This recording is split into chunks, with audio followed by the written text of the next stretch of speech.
ఓర్పు లేకపోతే ఇబ్బందులే కదా. చాలామంది ఇట్లాగే ఓర్పు లేక సనగడం మొదలు పెడతారు. ఒక ముసలమ్మ, ఒక వృద్ధురాలు ఆ త్రోవను వెళ్తుంది. అక్కడ ద్రాక్ష తోట ఉందట. పాపం వృద్ధురాలు కాదు, ఆ నల్ల ద్రాక్షరాలు నోరు ఊరిస్తాయి. నల్ల ద్రాక్షరాలు బగ్గుండ్రంగా చక్కగా ఉండి నోరు ఊరుస్తూ పుల్ల పుల్లగా తీగా భలే ఉంటాయి ద్రాక్ష పండ్లు. ఆ నల్లగా మాగిపోయి ఆ చెట్ల మీద గుత్తులు ఆ ద్రాక్ష గెలలు కనపడుతుంటే అక్కడ ఆగి చూస్తుంది. ఆ తోట యజమాని వచ్చి, ఏంటి మామగారు అన్నాడు. బాబు ఏం లేదు నాయనా, 4 కాయలు తినాలని ఆశ వచ్చింది. కొంచెం ఏదైనా నీ దయ ఉంటే 4 కాయలు పెట్టు బాబు అనింది. తోట యజమానుడు కాదు. సరే ఓ 10 నిమిషాలు ఇక్కడ నిల్చో, నేను మళ్ళీ కాయలు తీసుకొని వస్తానని తోటలోకి వెళ్ళాడు. తోటలోకి వెళ్ళి ఎంతసేపటికి రాడే. ఈ మనిషికి ముందేమని కడుపు చల్లంగా వెళ్ళిరా ఆయన అని ఇక్కడే ఉంటానులే అనింది.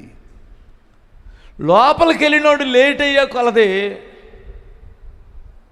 ఇస్తే ఇస్తాననాలి, లేదంటే లేదనాలి. పనికి మాలినోడు లోపలికి వెళ్ళి రాడే. వస్తాడో రాడో, ఇస్తాడో ఇవ్వడో. ఇలాంటి వాళ్ళు ఉండబట్టే లోకం ఇలా తయారవుతుంది. ముసల్దాన్ని కదా, నోరు తెరిచి అడిగాను. 4 కాయలు పెడితే వాడు సొమ్మేం పోయింది, వాడు కడుపు మండ. లోపలికి వెళ్ళినోడు రాడే అని 10 నిమిషాల తర్వాత తిట్టుకుంటూనే ఉందండి ముసలమ్మ. ఆయన ఒక 20 నిమిషాల తర్వాత 25 నిమిషాల తర్వాత ఒక పెద్ద బుట్టకి మేలైన ఫలాలు, మేలైన గెలలో బుట్ట నింపుకొని వచ్చాడు. స్తోత్రం చెప్పగలరా? ఎందుకు లేట్ అయిందంటారు? ఒకటి, ఈమె ఒక గెల కోసి ఇవ్వడం తన ఉద్దేశం కాదు. ఒక బుట్ట కావాలి. బుట్ట ఈమె తాతగాడిస్తాడా? ఎక్కడో చోట దేవాలిగా తోటమాలి. నీ కాయలు ఫ్రీగా ఇచ్చింది కాక బుట్ట కూడా తేవాలి కదా. బుట్ట కోసం వెళ్ళాడు. బుట్ట తీసుకొని వచ్చాడు. బుట్ట తీసుకొని వచ్చి తోటలోకి వెళ్ళి మేలైన గెలలు తెంచాలి, మేలైన గెలలు కట్ చేయాలి. అవును కదా. ఈ క్రమంలో లేట్ అయితే ఈ ముసలమ్మ సామాన్యమైనది కాదు, ఉచితంగా కదా ఇస్తున్నాడు. ఇప్పుడు సనుగుడు. అదే ప్రభు వాక్యం ఉంటుంది, మీరు ఓర్పు మీకు అవసరం. సనగొద్దు, సనిగి పాపం చేయొద్దు. మీకు దేవుడు వాగ్దానము నీ పట్ల నెరవేర్చాలంటే ఓపికతో ఎదురు చూడండి దేవుని వైపు. హల్లెలూయా. ఇప్పుడు ఆయన బుట్ట నిండా తీసుకొని వస్తే ఇప్పుడు ఏమో సిగ్గుపడలేదా? చెప్పరేంటమ్మా? అక్కడికి వెళ్ళనే వెళ్ళింది. ఏంది అడిపెట్టే 4 కాయలు నేను కొనుక్కోలేనా అని నోట్లో కరక్కాయ బళ్ళ. చూడండి, నీ సనుగుడు నిన్ను పాడు చేస్తుంది. నీ ఓర్పు లేనితనం దేవుడు సన్నిధిలో నుంచి నువ్వేమి పొందుకోకుండా చేస్తుంది. ఓర్పు లేనితనం ఎంత ప్రమాదం అంటే అంత ప్రమాదం. భక్తులే చూడండి, నేను ఈ బైబిల్లో 2-3 సందర్భాలు మీకు జ్ఞాపకం చేస్తాను. సమృద్ధైన ఆశీర్వాదము కొరకు నీకు ఓర్పు కావాలని ఇక్కడ మనం చదువుకున్నాం. యాకోబు రాసిన పత్రిక 5వ అధ్యాయం 7వ వాక్యం. మరలా చదువమ్మా, ఎవరైనా చదవండి. ప్రభు రాకడ వరకు ఓపిక కలిగి ఉండండి. దీన్నే ఇంకొక మలుపు, ప్రభు ఇచ్చేంత వరకు ఓపిక కలిగి ఎదురు చూడండి. స్తోత్రం చెప్పాలి. ఓపిక లేకపోతేనే ప్రమాదం. సమృద్ధైన ఆశీర్వాదం నీకు రావాలి అంటే, తరతరాలకి నువ్వు ఆశీర్వాదకరమైన వ్యక్తిగా నువ్వు ఉండాలి అంటే, దేవుని సన్నిధిలో కాస్త లేట్ అయినా నీకు ఓర్పు అవసరం. అవునా కాదా? ఓర్పు అవసరం. ఇచ్చేదేంటి దేవుడు? సామాన్యమైన ఆశీర్వాదం ఇవ్వడు. తరతరాలు నీ గురించి చెప్పుకునే ఆశీర్వాదం ఇస్తాడు దేవుడు. తరతరాలకి సరిపోయే గొప్ప దీవెన దేవుడిస్తాడు. నీలో సనుగుడు రాకూడదు, ఓర్పుతో ఎదురు చూడాలి, భక్తి విషయంలో మార్పు రానివద్దు. అప్పుడు నీవు తరతరాలకు జ్ఞాపకం ఉండి తరతరాలు చెప్పుకునేంత ఆశీర్వాదాన్ని దేవుడు నీకు అనుగ్రహిస్తాడు. నమ్మిన వారు హల్లెలూయా చెప్పండి బిగ్గరగా. ఇక్కడ నేను 2-3 సందర్భాలు చెబుతాను మీకు. అబ్రహామును దేవుడు పిలిచాడు కదా, మంచివాడు కదా. అబ్రహాం అంటే విశ్వాసులకు తండ్రి. మనం మధ్యలో ఓర్పు లేకుండా ఎన్ని తిప్పలు కొని తెచ్చుకుంటామో 1 మీకు జ్ఞాపకం చేస్తాను. ఆదికాండము 12వ అధ్యాయము 10వ వాక్యాన్ని ఒకసారి చూడండి. ఏ దేశంలో? దేవుడు ఉండమన్న దేశంలో, దేవుడు ఉంచిన స్థలములో, కనానులో కరువు వచ్చింది. అమ్మా వినండి తల్లులారా, కనానులో కరువు వచ్చింది. దేవుడు వెళ్ళమన్నది కనానుకే. అది పాలు తేనెలు ప్రవహించే దేశమే. కనానులో కరువు వచ్చింది. కరువు వస్తే దేవుని దగ్గర కనిపెట్టుకోవాలి కదా. ఈయన చూడండి ఎంత ఓర్పు లేని పని చేశాడో. ఇప్పుడు చదువు.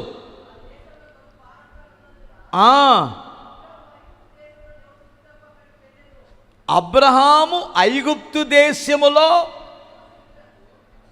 చూసిరాటానికా, డబ్బు ఏమన్నా ఆహారం కొని తెచ్చుకోవడానికా, కాపురం ఉండడానికా? నివసించడం అంటే కాపురం ఉండడానికి వెళ్ళిపోయాడు. ప్రభు ఉండమన్నది ఎక్కడా? కనానులో. అబ్రహాము కాపురం ఉండడానికి ఎక్కడికి వెళ్ళాడు? నివసించడానికి ఐగుప్తుకి వెళ్ళాడు. సరే, ఐగుప్తుకి వెళ్ళేటువంటి వాడు దేవుని మాట ప్రకారమే తల్లిని తండ్రిని అన్నదమ్ములు అక్కచెల్లెలు విడిచిపెట్టి వచ్చినోడు, ప్రభువా నేను ఐగుప్తుకి వెళ్ళొచ్చా వెళ్ళకూడదని దేవుడిని ఒక మాట అడిగాడా? చెప్పరంటమ్మా.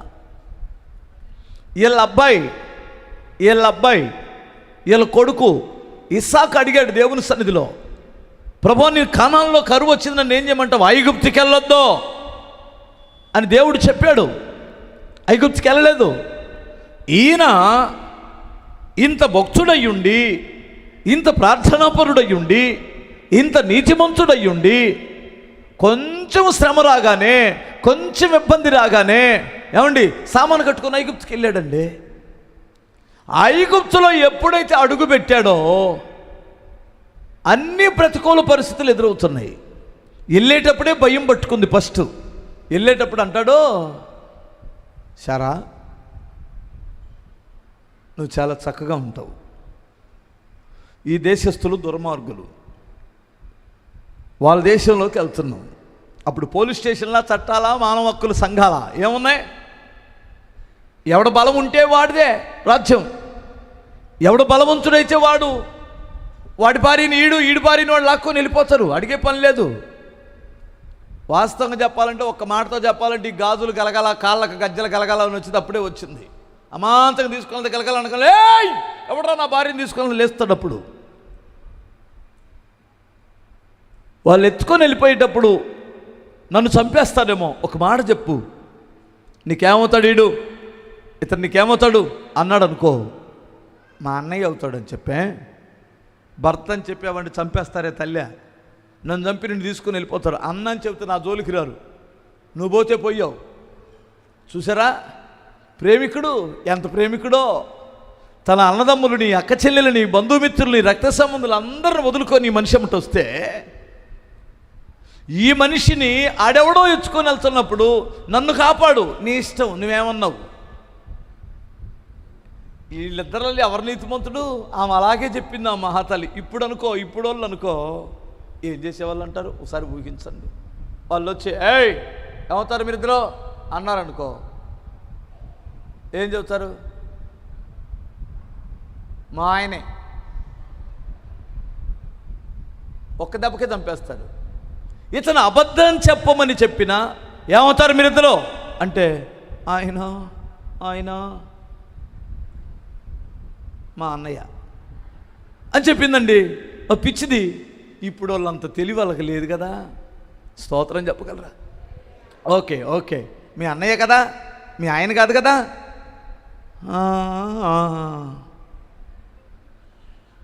అని ఊపింది. పట్టుకొని వెళ్ళారు. ఆ తల్లి పతివర్చ కాబట్టి నీతిమంతురాలు కాబట్టి ఫరో దగ్గరికి వెళ్ళక మునిపే ఫరోకు జ్వరం వచ్చింది, చలి జ్వరం వచ్చింది. వాడు మంచంలో నుంచి కదలలేని పరిస్థితి వచ్చింది. ఆమె ఎన్ని రోజులుందో బైబిల్లో లెక్కలేదు, కానీ ఆ ఇంట్లో అడుగు పెట్టిన దగ్గర నుండి ఏమో మరలా తిరిగి దాటి వచ్చేంత వరకు వాడు కదలలేడు, మెదలలేడు. వైద్యులు దాని చుట్టూ తిరుగుతున్నాడు. ఇంకేం చేసుకుంటాడు?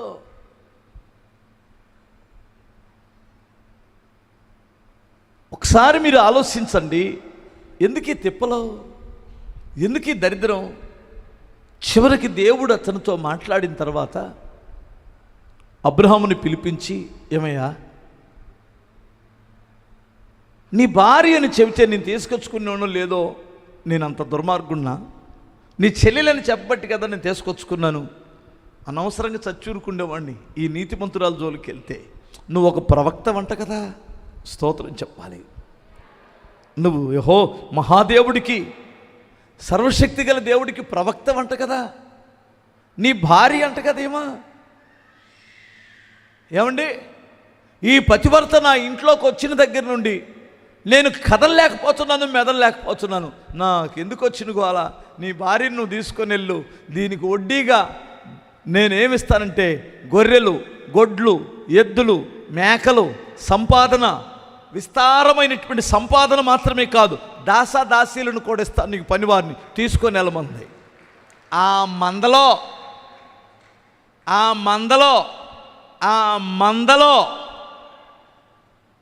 ఒక తోడేలు వచ్చింది. ఆ తోడేలు ఎవరు చెప్పనా? హాగరమ్మ వచ్చింది. స్తోత్రం చెప్పాలి. ఆయన తోలి పెట్టిన వాళ్ళు ఇల్లు గనకొండెళ్ళి ఏదో కొనుక్కొచ్చుకుంటారంట కదా. గనకొండెళ్ళి గంగను కొనుక్కొచ్చుకుంటారనే సామెత ఉంది కదా. గనకొండ ఎక్కడది? దొనకొండ తెలుసు. ఇది సామెత. గనకొండెళ్ళి గంగను కొనుక్కొచ్చుకున్నట్లు, గోంగూరలో చింతపండు వేసుకున్నట్లు, గోంగూరే పులుపు, దాని తగ్గట్టు కాస్త చింతపండు వేసుకున్నట్లు. ఏమండి, ఆ తల్లిని తీసుకొని వస్తే సరే వచ్చిందాన్ని వచ్చినట్టు అట్లా ఉన్నచ్చిందా? ఇక్కడ కూడా తొందరపాటే, ఓర్పు లేదు. ఏమయ్యో నిన్నే ఓ మనిషి అని అడిగినట్టుంది. వీళ్ళు భలే శోధిస్తారు ఆడవాళ్ళు కొంతమంది. సంతానం నీ వలన నా వలన అని అడిగింది. అదేంటి ఈ పిచ్చి ప్రశ్న? నీ వల్ల నా వల్ల ఏంటి? నువ్వు లేకుండా ఎలా పుడతారా నాలా ఈ మనిషి అయినా? నాకు సంతానం ఇస్తానన్నాడు. ఆమె ఎంత పెద్ద మేధావులంటే దెబ్బలు తినటానికి దేవుని చేతిలో భలే మేధావుతనంగా డొంక తిరుగుడు ఆలోచనలు ఆలోచిస్తారు. అయితే ఓ పని చేద్దాం. ఇప్పుడు ఆహారాన్ని ఒక బుద్ధిమంతురాలు, ఒక నీతిమంతురాలు, విధేయత కలిగిన పిల్ల అసలు నేను ఎట్లా చెబితే ఎట్లా వింటదండి? కూర్చోమంటే కూర్చుంటుందండి, లేవమంటే లేసిద్దండి. నేను అట్టిపండు ఒలిస్తే నోట్లో పెడితే కొరకమంటేనే కొరికిద్దండి, కొరకదంటే అసలు కొరకదండి. ఎంత నీతిమంతురాలో అసలు మన పని పిల్లల్లో లేదండి అని.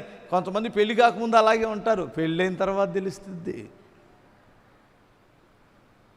మీకు అర్థం కాలేదా? పెళ్లి కాకముందు ఎంత భక్తో స్తోత్రం ఊగిపోతుంటారు. పెళ్ళైన తర్వాత చూడాలి వాళ్ళ ప్రతాపం. అర్థమవుతుందా? వాళ్ళు పైన చూసి మోసపోకుండా అమ్ములారు. హల్లెలూయా. ఏంటి అలా చూస్తున్నారు? ఒక రకంగా ఈ పెళ్ళిగానే ఆడపిల్లలు కొంతమంది నా వైపు చూస్తున్నారన్నా, మా కొంపారో మాకు మమ్మల్ని చేసుకున్నాడు చేసుకోడని. స్తోత్రం చెప్పగలరా? హల్లెలూయా. కొంతమంది రెండో మనిషి ఉంటారు లోపల. ఆ మనిషి అంత విధేయత కలిగి ఉంటే ఆమె చేసుకోండి అనింది. ఏనైనా నోర్మోయ్, దేవుడు ఇస్తానన్నాడు, నీ గర్భం నుంచి ఒక వారసుడు వస్తాడు, అప్పుడు దాకా ఓపిక ఉండాలి, ఓర్పు ఉండాలి. లేనిపోయింది మనం కొనుక్కొచ్చుకోవద్దు. అసలే ఐగుప్తు వెళ్ళి ఒకసారి దెబ్బలు తిన్నాం, మరి ఈ మనిషిని తెచ్చుకున్నాం, మరలా చేసుకోమంటావు, పళ్ళు రాలిపోతాయేమనుకున్నావా అని అనాలా? చేసుకోమంటావా? అన్నాడా లేదా? 80 ఏళ్ళ వృద్ధుడు పెళ్ళి అవసరమా? దేవుడిస్తే ఇస్తాడు, లేదంటే లేదు. దేవుడు ఇస్తానన్నాడుగా ఇస్తాడు అని అనుకోవాలి కదా. మీరు కావాలంటే ముసలోళ్ళని టెస్ట్ చేయండి, అక్కడక్కడ, అందరిని కాదు కొందరిని. మారు మనసు లేని వృద్ధుల్ని టెస్ట్ చేయండి, మారు మనసు లేని ముసలోళ్ళని టెస్ట్ చేయండి. ఓ తాత పెళ్లి చేసుకుంటావా అంటే పళ్ళు రాలిపోతే ఎవడరా నీ వయసు ఎంతో నన్ను పెళ్ళి ఇప్పుడు అని అంటాడు ఎవడైనా. నాకెవడు ఇస్తాడు రా మనవడా పిల్లని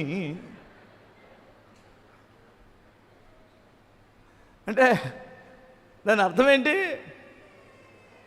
ఇస్తే చేసుకోవాలనే. ఏంటో మరి పెళ్ళిలో ఉన్న రహస్యం ఏంటో తెలీదు. నాకు ఎందుకు వచ్చింది వాళ్ళ ఇంకా ఊరు బొమ్మంటుంది, కాడి రమ్మంటుందని తప్పించుకోడు కదా. నాకే పెళ్ళి అనగానే మనిషి ముసిముసిలో నవ్వుతుంటాడు ఒక్కొక్క ఆయన. పెళ్ళి చేసుకున్న తర్వాత ఇలాంటి వాళ్ళకి వెంటనే పుడతారు పిల్లలు. పెళ్ళైన వెంటనే గర్భం ధరించిందండి, అదే విచిత్రమో. పెళ్లి చేసుకొని బిడ్డల కొరకు ఎదురు చూసేవారికి, చక్కగా నీతి కలిగి ఎదురు చూసేవారికి కాస్త లేట్ అయిద్దేమో కానీ ఇలాంటి వాళ్ళకి మరి ఎందుకన్నా టప్పునుడి కడతాడు దేవుడు. ఓ చెల్లి మొన్న వచ్చి బాధపడుతుంది, హాస్పిటల్లో చేసిద్దంట ఆ అమ్మాయి ఏదో. చిన్నపిల్లలు అంటే 16, 15, 14 ఈ వయసులో ఉన్న పిల్లలు ఆడికొచ్చి అబార్షన్ జరిగించుకుంటున్నప్పుడు కడుపు తరుక్కుపోతుందన్న వేదన వస్తుంది, చేయలేకపోతున్నామన్న అక్కడ. అమ్మో ఎంత బరితెగించారో ఈ తరం అని ఏడ్చింది నా దగ్గరికి వచ్చి. ఎంత బరితెగించారో ఈ పిల్లలు. జీవితం అంటే ఊరికే ఆడుకుంటున్నారు, ఫుట్బాల్ ఆడుకుంటున్నారు జీవితాలతో. ఆ తర్వాత వచ్చే పనిష్మెంట్ ఏంటో తెలియటల్లా. అర్థమవుతుందా? ఆ తర్వాత వచ్చే పరిస్థితులు ఏమిటో అర్థం కావటం లేదు. ఎంత పరిమాణాలు భవిష్యత్తులో ఎదుర్కోబోతున్నారో. జీవితం ఒక నరకంగా, ఒక శాపంగా మార్చుకుంటున్నారు కొంతమంది ఆడపిల్లలు. ఏమండి, మరి అలాంటి వాళ్ళకి మరి ఎందుకనో త్వరగా కట్టేస్తాడు దేవుడు. ఎందుకంటే వాళ్ళ బ్రతుకు, వాళ్ళ పాపం బయట పెట్టాల. వెంటనే గర్భిణి వచ్చిన వెంటనే యజమానురాలు నీచురాలైందట. అప్పుడేమో అమ్మో దేవదూతమ్మ, అమ్మో మరియమ్మ తల్లమ్మ అన్న ఈ మనిషి నీచురాలు. శారమ్మ హాగర్ దృష్టిలో నీచురాలుగా చూస్తుందట. అయినా భరించింది కొంతకాలం. అయినా రెచ్చిపోతుంటే తగాద పెట్టుకున్నట్టుంది, అలిగిపోయింది. అమ్మగారికి చెప్పలా, స్తోత్రం చెప్పాలి. శారమ్మకి చెప్పలా, అలిగిపోయింది. రోషం ఎక్కువ. దేవుడు అలిగిపోయేదాన్ని అంటాడు, హాగరు ఓయ్ అలిగి వెళ్తున్నావు కదా, ఎక్కడి నుండి వస్తున్నావు, ఎక్కడికి వెళ్తున్నావు? చేతకాని వాళ్ళకి రోషం ఎక్కువ, అవునా కాదా? బుద్ధి లేని వాళ్ళకి అలుగుడు ఎక్కువ. బుద్ధిమంతులు త్వరగా అలగరో. రోషము కలిగి జీవితాన్ని సరిచేసుకుంటారు. మాటికంటే భలే బ్లాక్మెయిల్ చేస్తుంటారు కొంతమంది ఇళ్ళల్లో కూడా. నేను వెళ్ళిపోతానులే, నేను బతకలేనా, ఏం చేసి బతుకుతావురా, హోటల్లో కప్పులు ఆడ కప్పులు కడుక్కునే బదులు ఇంట్లో ప్లేట్ తీసేయచ్చుగా, నువ్వు తిన్న ప్లేటు. ఆడెవడో తిన్న కంచం కడగడానికి, ఆడెవడో చేసిన పని ఏదో పని చేసేదానికంటే ఇంట్లో అనుగుమని ఉండొచ్చుగా. అలిగిపోతుందట. ఏయ్ ఎక్కడికి వెళ్తున్నావు, ఎక్కడి నుంచి వచ్చావు, ఎక్కడికి వెళ్తున్నావు? నా యజమానురాలైన శారా ఇంట్లో నుంచి వెళ్తున్నాను. మరి ఎక్కడికి వెళ్తావు తెలీదు. నీకు బుద్ధి ఉందా? నిండు సోలాలివి. నువ్వు తీసుకునే నిర్ణయాల్లో జ్ఞానం ఉందా నీకు? బరి తెగించావు. అణిగి ఉంటే ఆ డెలివరీ అయిందాకన్నా సావచ్చు కదా నువ్వు. అంతలా రోషగత్తివి. ఎవడు చేసుకోమన్నాడు నిన్ను? నేను మిమ్మల్ని కదా ఆమెను పోట్లాడుతున్నా. మీకు అర్థమైందా? స్తోత్రం చెప్పాలి. అంతలా రోషగత్తివి. దేవుడు అంటున్న మాటలే. వెనక్కి తిరిగెళ్ళి నేను చెప్పినట్టు చెయ్యి. అణిగి మణిగుండు. నీ కడుపులో అసలే వాడు అడవిగాడిదా. వాడు అందరి చేతికి వాడు చేయి వ్యతిరేకంగా ఉంటుంది. వెళ్ళి అణిగి మనకు కాపురం చేసుకో అక్కడ అంటే అప్పుడు వెళ్ళిందండి. ఆ తర్వాత వాడు పుట్టాడు. అంత అయిన తర్వాత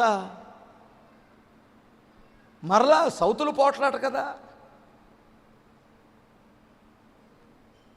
ఒకే భర్తను ఇద్దరు చేసుకొని ఒకే ఇంట్లో ఉండమంటే అది నరకమే కాదు. ఎవరైనా అలాంటి వాళ్ళు ఉన్నారు ఎక్కడ? ఉండరమ్మా. అది పగస్తులకు కూడా రాకూడదు. స్తోత్రం చెప్పాలి. పగస్తులకు కూడా రాకూడదు. ఎందుకంటే ఆ కొంప నాశనమే. అంత పిల్లోడు అంత అయిన తర్వాత దేవుడు అంటాడు విడిచిపెట్టేయమంటాడు. శారా దేవుడు కాదమ్మో, నేను దేవుడి మీద అంటున్నాను, సారీ క్షమించాలి.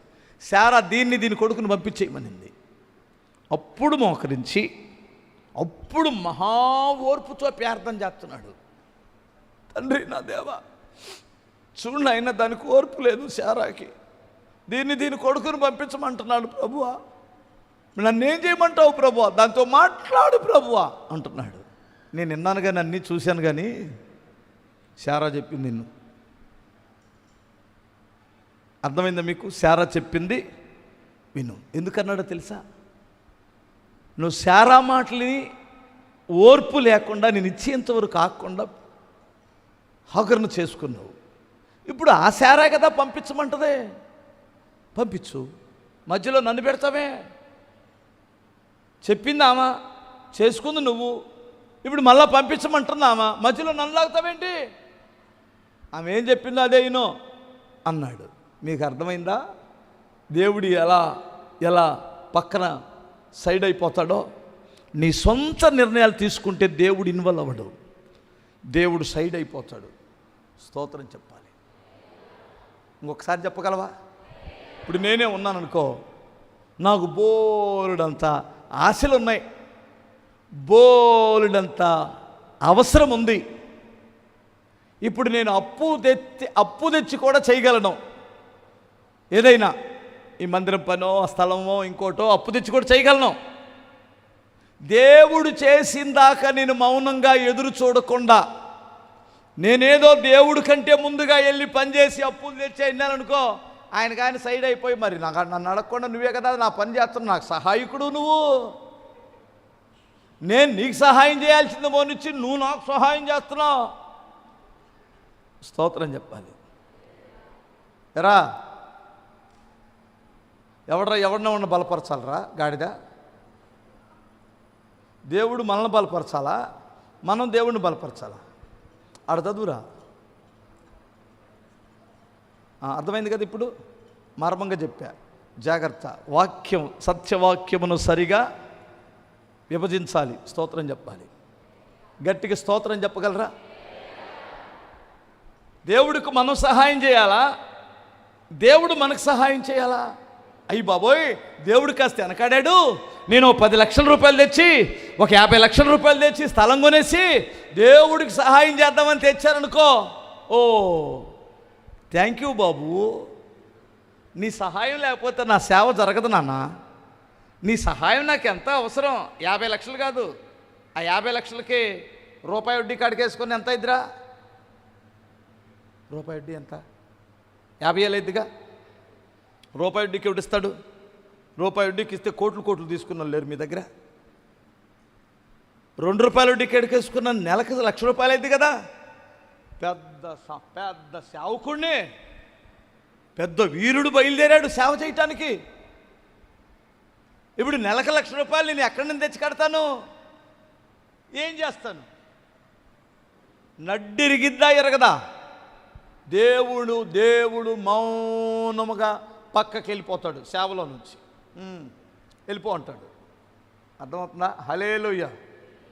అందుకనే సేవలో లేదా నీ జీవితంలో దేవుడు చేసేంతవరకు మౌనముగా ఓర్పుతో ఉండాలా. స్తోత్రం చెప్పాలి. గొప్ప ఆశీర్వాదమును చూడాలంటే ఓర్పు నీకు అవసరం. ఓర్పు ఉన్నప్పుడు అప్పుడు ఆశీర్వదించబడతావు.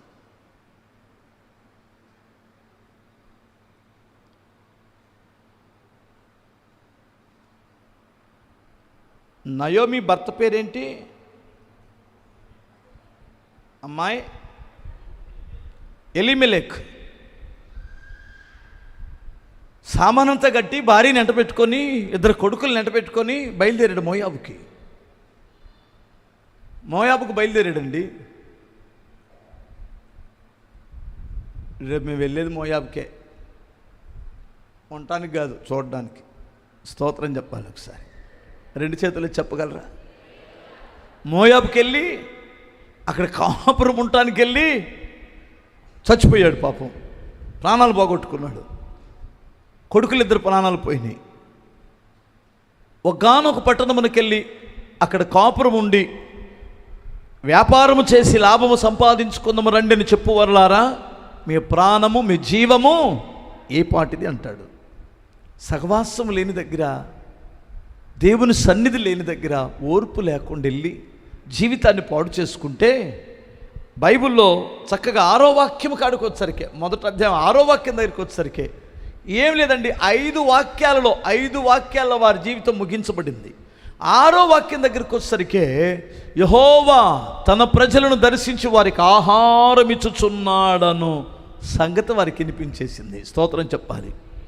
ఎక్కువ రోజులు నిన్ను విడిచిపెట్టడు, దేవుడు వెంటనే ఇస్తాడు. ఆయనను బాధపడుతున్నప్పుడు, కన్నీరు కారుస్తున్నప్పుడు, నువ్వు నలిగిపోతున్నప్పుడు, నిందల పాలవుతున్నప్పుడు ఎక్కువ రోజులు చూడరు ఆయన. కాకపోతే అలాంటి బాధలు వస్తున్నప్పుడు, నిందలు వస్తున్నప్పుడు, అవమానాలు వస్తున్నప్పుడు, ఓ దేవుడా నువ్వు నన్ను ఎందుకు విడిచిపెట్టావని సనక్కుండా, నా తండ్రి నమ్మకమైన సృష్టికర్తకు నీ ఆత్మను అప్పగించుకొని ప్రార్థన చేస్తే నీ ఓర్పును బట్టి గొప్ప గొప్ప కార్యాలు దేవుడు చేస్తాడు. నా బిడ్డ కనిపెట్టుకుంది, కష్టాలు వచ్చినాయి, తొలగిపోలేదు, ఐగుప్తని లోకములోనికి వెళ్ళలేదు, జీవితాన్ని పవిత్రంగా కాపాడుకున్నాడు, సనగలేదు, గొనగలేదు అని దేవుడు తగిన కాలం ముందు దేవుడు నిన్ను హెచ్చిస్తాడు.